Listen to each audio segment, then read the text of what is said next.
she does struggle with it not being necessarily what she would want to do mentally and emotionally. And I am the head doctor, so even though it's 50 years have gone on, so that female is the, I am the head doctor, so we have no knowledge of the woman's living. I think we just, the naturally stronger woman, tempered by a societal genteelness, I guess. Is sort of what starts to happen.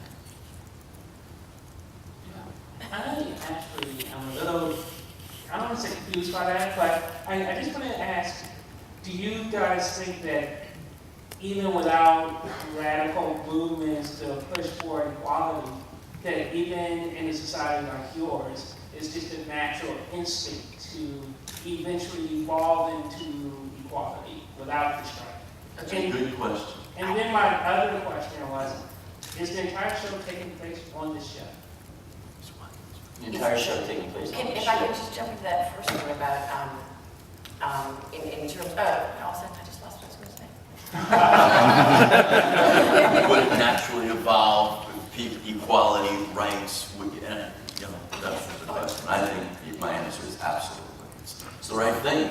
So hopefully in a human condition anywhere, eventually, it's just my opinion. Yes, of course it would, but there are always those forces that are self-serving, that have their own reasons to keep things unfair, and their own profits and their own power. So, and that goes on in the ship a little bit too. But you're right, it does sort of naturally, it is naturally evolving because the younger generations, your daughter, for instance, is kind of fighting to be feisty and wanting to get further than she necessarily is expected to and things like that. So, yeah, without a big movement, I think it is evolving. And I think it's important to remember this is the first generation that's been born on the ship. Some of these characters were very young kids when they were first brought on. So those No, none of movements us. that were None of referred us. I'm the only Oh, sorry. Yeah. I'm the one who was alive when Yeah. we walked on the ship. And another interesting point about the show, and me personally as an actor, I did The Sopranos and House of Cards. I've done some interesting projects. I think the concept here is amazing, and the writing's amazing. When President Kennedy picked the smartest people on Earth and the most qualified people to take this journey, it's based loosely on the Orion Project.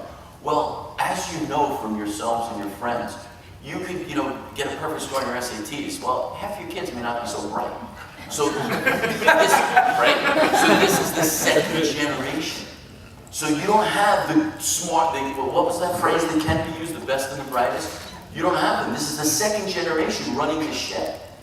And in a matter of months, we're going to reach the point of no return. We can't go back to Earth. So people are panicking a little. There's a murder that takes place that we've never had a homicide before. Everyone's freaked out by it, and we don't know why.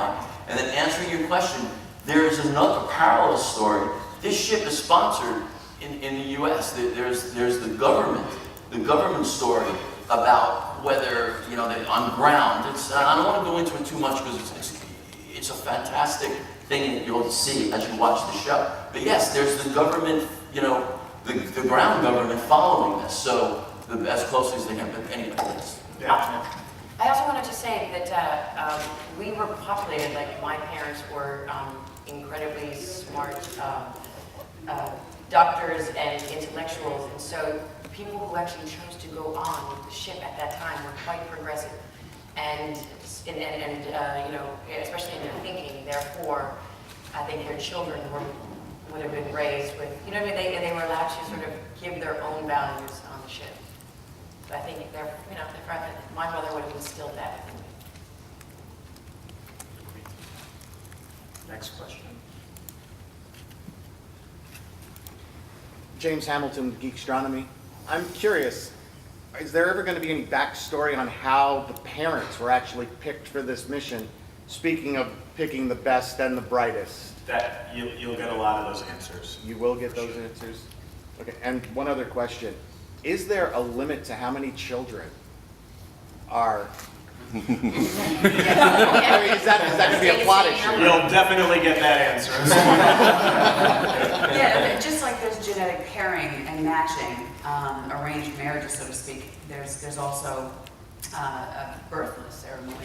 Controlled, the captain and Leandra gave up their right to have children, but there's a birthless ceremony every year, so it depends on how many people have passed away as to how many children can be born. So many couples on the ship will never be able to have the right to have a child. And there's a constant population that has to be maintained. People have to die in order for people to be born. It's a self-sustaining ship, so we can only allow a certain number of people at all times on the ship. So yeah, we have to monitor the number of population.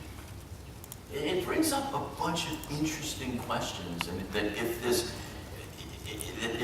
were to really take place, like controlling a society and having it evolve itself, it's Philip's an intelligent guy, the man who wrote this. It's a very interesting concept. Thank you.